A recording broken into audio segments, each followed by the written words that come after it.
그리고 성막의 신학적인 의미에 대해서 좀 말씀을 드릴게요.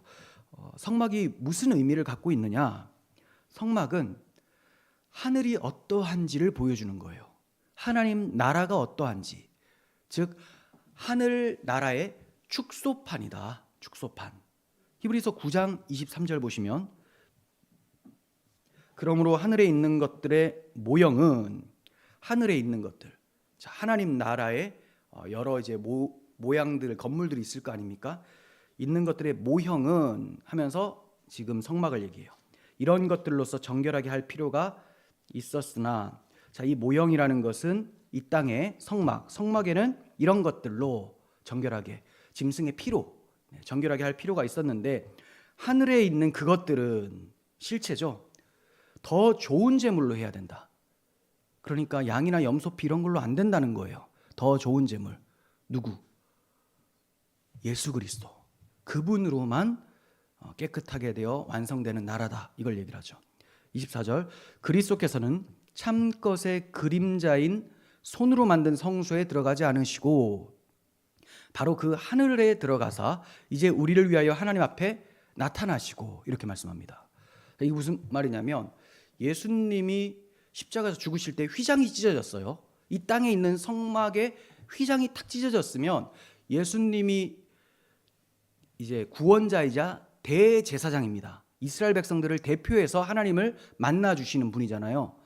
그런데 이 땅의 성막이 진짜였다면 부활하셔서 어디로 가셔야 되느냐? 지성소로 들어가셔야 돼요. 그렇죠? 그런데 그리로 안 들어가시고 올라가십니다. 하늘로 올라가셨다는 거예요. 왜냐? 예수님의 십자가 부활로 이제 모형으로 존재했었던 구약의 제사법들, 성막들, 이런 것들은 다 없어졌다는 거예요. 모든 율법이 완성이 되어버린 겁니다. 뭐 도덕법, 십계명 다 완성됐어요.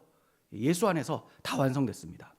그래서 하늘로 쭉 올라가서 하늘 지성소에 들어가시는 거죠. 근데 희한하게 나중에 뭐 기회가 되겠지만 계시록에 보면 하늘의 성전, 성소가 직사각형이 아니라 정사각형이에요. 왜 그럴까요? 거기에는 지성소만 있습니다. 지성소의 의미만 있는 거예요. 의미. 모든 것이 그리스도의 피로 열려버려서 하나님과 함께하는 나라가 되었다는 것을 보여주는 것이 정사각형이에요.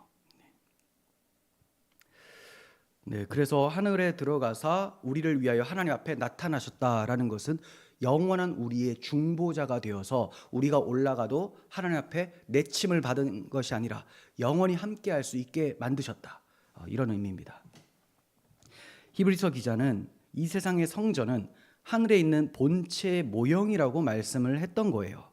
물론 우리는 하늘에 있는 성전이 이 땅에 있는 솔로몬 성전과 비교했을 때 뭐 어떤 면은 비슷하고 어떤 면은 다르다라는 것을 정확하게 알 수는 없을 거예요.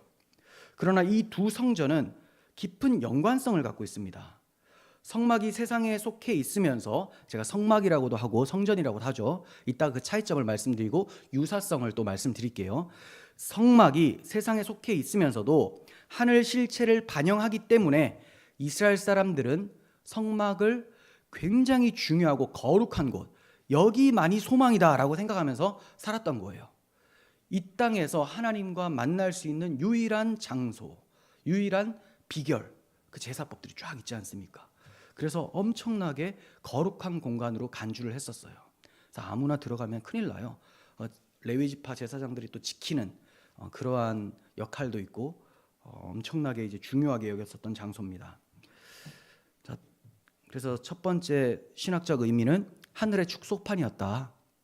두 번째는 성막은 하나님의 임재를 나타내는 장소였어요. 하나님의 거주하심, 하나님의 거주하심의 장소. 하나님은 결코 어떤 공간에도 그 안에 계실 수는 없죠. 왜냐하면 하나님은 무한하신 분이에요. 영광도 무한하고 능력도 무한하신 분. 이 무한하신 분을 어떤 공간에 넣어둔다? 이 말이 안 돼요. 우리가 생각할 때는 한 100평짜리 집은 엄청 큰 것 같고, 뭐 5평짜리 집은 굉장히 작은 것 같고, 그런데 뭐 온 세상을 하나님의 나라로 만들어도 하나님은 좁아요. 하나님 무한하신 분이시니까. 제한될 수 없는 그 하나님. 그래서 솔로몬은 성전을 다 짓고 나서 봉헌 기도를 하는데 이렇게 기도를 합니다. 열왕기상 8장 27절을 보시면 하나님이 참으로 땅에 거하시겠습니까? 하늘과 하늘들의 하늘이라도 주를 용납하지 못하겠거든 하물며 내가 건축한 이 성전이오리까. 하나님, 제가 이 성전을 건축해서 봉헌을 하는데 하나님 여기에 계셔달라고 제가 기도를 하고 있습니다. 그런 기도를 해요. 그런데 사실 하나님이 이런 조그만 건물에 거하신다라는 거 제가 말도 안 된다는 거 알고 있습니다. 하지만 하나님이 약속하셨으니 이곳에 거하셔서 우리 죄인을 좀 만나주세요. 이렇게 간절하게 겸손하게 기도를 하고 있는 거예요. 그래서 하늘의 하늘들의 하늘이라도 하나님을 용납하지 못하겠는데 과연 이 성전에 하나님께서 거하시겠습니까? 라고 했지만 하나님께서는 오늘 25장 8절에서 이렇게 말씀하세요. 내가 그들 중에 거할 성소를 그들이 나를 위하여 지을 것이다. 내가 그들 중에 거할 성소를, 하나님이 그곳에 계실 이유가 없는데 이렇게 제한적으로 오셔서 함께 하시겠다. 그러니 성막을 주셨다는 것은 엄청난 은혜죠. 내가 어떻게 이 세상에, 이 더러운 세상에, 이 좁아터진 세상에 임하겠느냐, 이렇게 말씀하지 아니하시고 좁은 텐트 하나 만들어라. 내가 그 안에 거하면서 너희와 함께 하겠다. 엄청난 은혜죠. 그러니 성전은 하나님이 백성들을 만나주시는 장소일 뿐만이 아니라 하나님이 거주하시는 집이기도 했습니다. 자, 세 번째는 성막 건축을 말씀을 드리려고 하는데, 성막이 건축되는 것. 자, 이것은 무슨 의미가 있느냐? 새 창조를 나타내는 거예요. 새 창조.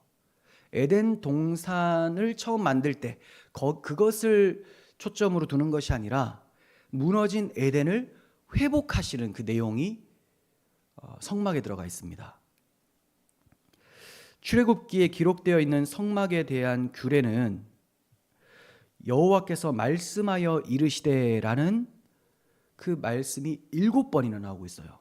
그러니까 25장부터 40장까지 성막에 대한 규례가 쭉 나오는데 7등분으로 여호와께서 말씀하여 이르시되 하면서 성막 규례가 계속 나오고 있다는 거죠.